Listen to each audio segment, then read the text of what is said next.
दरअसल ऐसे बिलियन अभी तक तुमने बिलियन बनाए हैं कि हमारे पास कोई जल होता था, बड़ा सिंपल सा बिलियन है, जल है उसमें चीनी डाल दी बिलियन बन गया, या कोई नमक डाल दिया बिलियन बन गया। क्या होता था कि हमारे पास कोई जल है और ये कोई जल भरा है, जल में कोई चीज डालो बिलियन हो गया। लेकिन अब ऐसा बिलियन नहीं है, अब ऐसा बिलियन है कि ये भी ठोस है और जो चीज डाली जा रही है वो भी ठोस है, मतलब ठोस के अंदर ही ठोस डाले जा रहे हैं। क्या परिभाषा बनेगी? वे विलयन जिसमें विलेय तथा विलायक दोनों ठोस अवस्था में होते हैं और ठोस विलयन कहलाते हैं। आपको कहें ऐसे विलयन का उदाहरण, तो हमारे पास होता है पीतल, पीतल, कांसा, कांसे का नाम सुना है? कांसा एक मोनाल धातु भी होती है। ये सब क्या होती है? ये मिश्रित धातु होती हैं। मिश्रित तो मतलब है कि अब जैसे ये पीतल है, पीतल कैसे बनाया जाता है? कॉपर प्लस जिंक से बनाया जाता है। कॉपर को पिघला कर इतना पिघलाया जाता है ये पानी बना दी जाती है, बिल्कुल। दूसरे टैंक में जिंक पे ये पिघलाई जाती है, पानी बना दी जाती है। फिर दोनों को ये किसी तीसरे टैंक में मिक्स किया जाता है और जब इसे ठंडा किया जाता है ना तो पीतल बनता है। ये मत सोच लेना कि ठोस ठोस को जब इसके अंदर एक दूसरे के अंदर बढ़ा देंगे और वो बिलियन बन जाएगा। ऐसा ठोस नहीं पड़ेगा किसी के अंदर भी, और ना ही या कुछ लोग दिमाग में जाकर दोनों को बारीक पीस लेंगे और मिक्स कर देंगे, वो भी नहीं होता है। दोनों को पिघलाया जाता है और जितना भी ये काम किया जाता है, जितनी भी हमारी ज्वेलरी वगैरह बनाई जाती है या कोई मिश्रित धातु बनाई जाती है, उनका सबका प्रोसीजर यही है, सिंपल सा फंडा होता है। बहुत सारी भट्टी हैं कि ये तो बहुत मामूली से टेम्परेचर पे होते हैं, लेकिन ऐसे ऐसे टेम्परेचर पर 3,000 4,000 टेम्परेचर बनाना हो तो बात्य भट्टी, अभी आगे पढ़ने वाले बात्य भट्टी, परावर्तनी भट्टी, मफल भट्टी, ये सब भट्टी होती हैं जिनमें कि भयंकर भयंकर धातुओं को जो कि सोच भी नहीं सकते कि पानी बन सकती हैं। लोहा पानी की तरह बहेगा उनमें, इतनी उनमें आग हो जाती है, इतना टेम्परेचर उनके अंदर बन जाता है। तो ये सब भट्टियां पड़ते हैं और उन्हीं भट्टियों को ज्यादातर यूज किया जाता है फैक्ट्रियों में भी। ये ठोस विलयन होते हैं। अब ये ठोस विलयन जो है वो दो प्रकार के होते हैं तुम्हारे, दो प्रकार के। तो हम कहेंगे ये है दो प्रकार के होते हैं। और वो जो दो प्रकार है ना, वो पहला प्रकार है प्रतिस्थापी ठोस विलयन, और दूसरा जो है वो है अंतराकाशी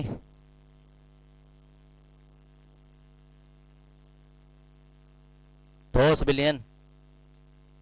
अब जब हम ये पहला वाला लिखेंगे तो अभी दोनों के चित्र आएंगे अलग अलग। पहला ऊपर वाले की परिभाषा लिख रहे हैं हम, इसमें लिखेंगे वे विलयन, वे विलयन ठोस विलयन की परिभाषा लिख रहे हैं हम। वे विलयन, विलयन जिसमें विलेय तथा विलायक, वे विलयन जिसमें विलेय तथा विलायक दोनों ठोस अवस्था में होते हैं। वे विलयन जिसमें विलेय तथा विलायक दोनों ठोस अवस्था में होते हैं, दोनों ठोस अवस्था में होते हैं, ठोस विलयन कहलाते हैं, ठोस विलयन कहलाते हैं।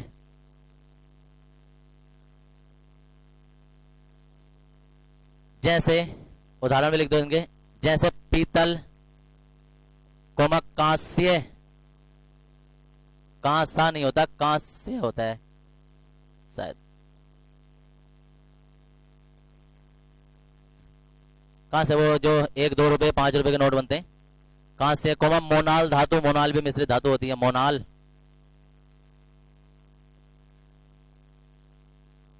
मोनाल धातु आदि, मोनाल पक्षी का नाम भी होता है ना एक,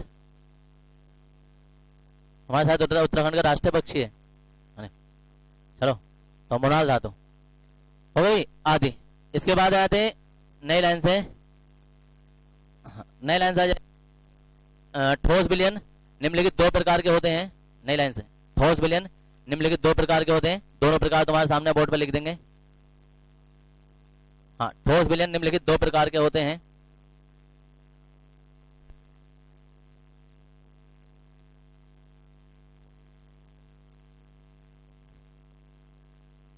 निम्नलिखित दो प्रकार के,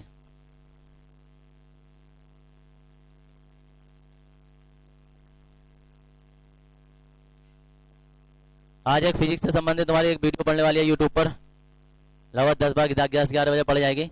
उसमें तुम्हें पता चलेगा अंतरिक्ष में कैसे कैसे ग्रह हैं, कैसे कैसे सितारे हैं, क्या है। लाइव वीडियो देखने मिलेगा तुम्हें अंतरिक्ष का, तुम सोच भी नहीं सकते अंतरिक्ष में क्या क्या है। तो देखना उसे। देखो इधर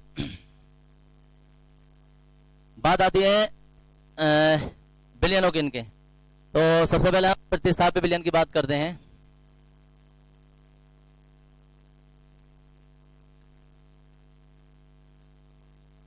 ये हमारा कोई पात्र है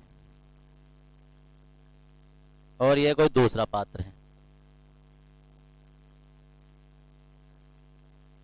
इसमें हमने ये विलायक के अणु रख दिए। विलायक मतलब जैसे भी कोई भी ज्यादा मात्रा वाला। तुम लोग ज्यादा बड़ा मत बनाना, वैसे यस।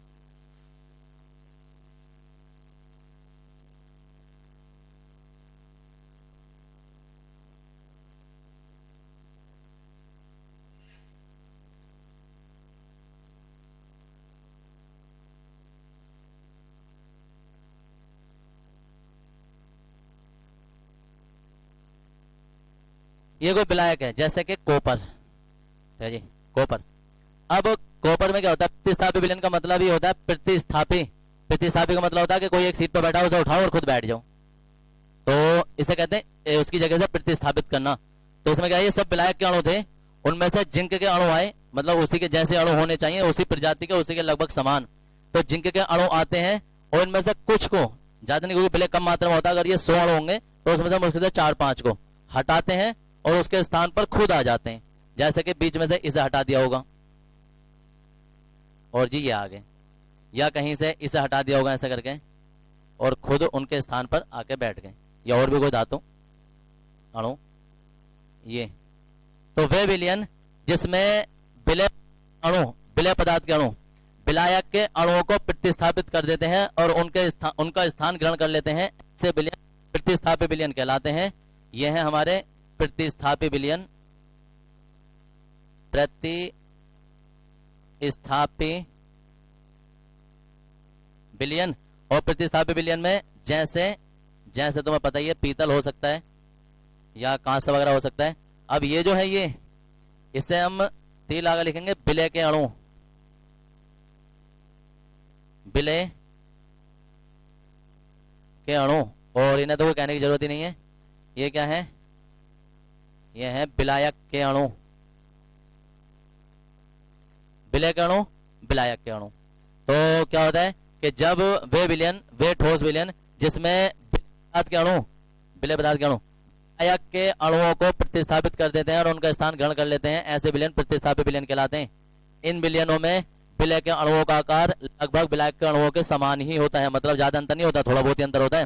हो गया क्या सभी, क्योंकि कॉपर जो होता है ना, कॉपर और जिंक, तो अगर तुम कॉपर की बात करो, कॉपर का परमाणु क्रमांक कितना होता है 29 और जिंक का 30, तो लगभग समान ही होते हैं, ज्यादा बड़ा अंतर नहीं होता है।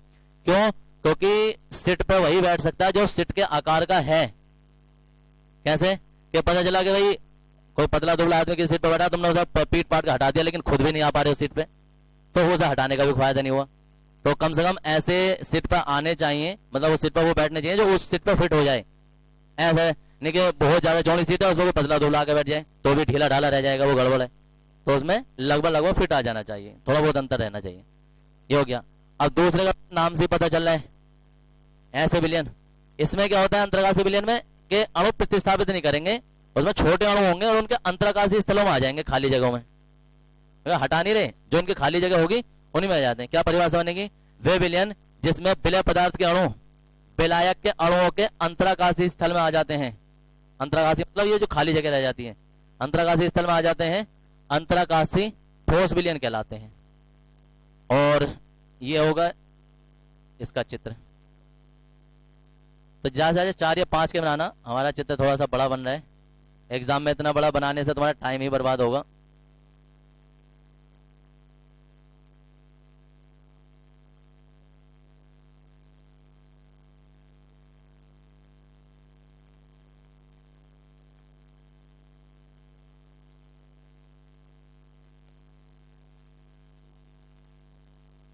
कैसे कैसे गोले बन रहे हैं यार, आजकल गोले भी गोल नहीं बन रहे। तो जी अब क्या है कि ये तो हो गए ब्लैक के अणु, और ब्लैक के अणु जो है ना वो ऐसा आ जाते हैं कि वैसा हम किसी को ना उठा रहे। कुछ लोग होते हैं ना, वो तो मार के छोटे बच्चे कान पर मारेंगे ब्याह शादी में ना, अलग को हट जरा, मैं बैठा हूँ सीट पे, कुर्सी खाली। कुछ लोग खाली देख के बैठ जाते हैं। लो जी, तो ये तो हो गए विलायक के अणु।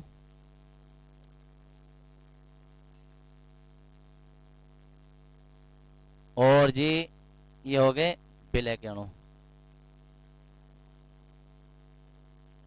और ये जो हो गया, ये हो गया अंतराकाशी ठोस विलयन। जैसे जैसा होता है टंगस्टन कार्बाइड, ऐसा कहते हैं टंगस्टन, और ये होता है कार्बाइड। टंगस्टन के ये अणु होते हैं कार्बाइड के अंदर है, टंगस्टन कार्बाइड। तो ये दोनों चित्र बना लेंगे और पहले वाले की परिभाषा लिखेंगे। तो ऐसे लिखोगे, देखो उधर कि यहाँ तुम परिभाषा सुन लो क्या है कि वेवलेंथ। या एक काम करना ना, ये चित्र ऊपर बनाना, ये वाला चित्र नीचे बनाना, और उनके साइड में परिभाषा आ जाएगी। समझ में आ रहा है ना? समझ भाई?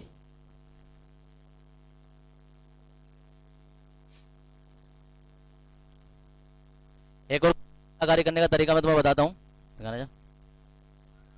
हाँ, जैसे दो चित्र होते हैं ना, तीन चित्र होते हैं, तो ऐसे ऐसे ऐसे ऐसे करके बनाते हैं ना। समझ में आया कैसे होगा? एक चित्र के लिए तुमने यहाँ जगह छोड़ी, उसका चित्र यहाँ आ गया। अब का चित्र पहले बना लो, थ्योरी बाद में लिख सकते हैं। फिर क्या हो जाता है कि थ्योरी पहले लिख दो, चित्र बाद में आ जाएगा। फिर ऐसे कभी कभी क्रम ले जाता है, तो अच्छा सा लगता है, खाली खाली जगह लगती है। तुम लोग क्या करोगे कि ऐसे चित्र बना लोगे, यहाँ थ्योरी आएगी, तो ऐसा होता है ना, मिक्स सा हो जाता है, सब कुछ घजा मसला सा हो जाता है।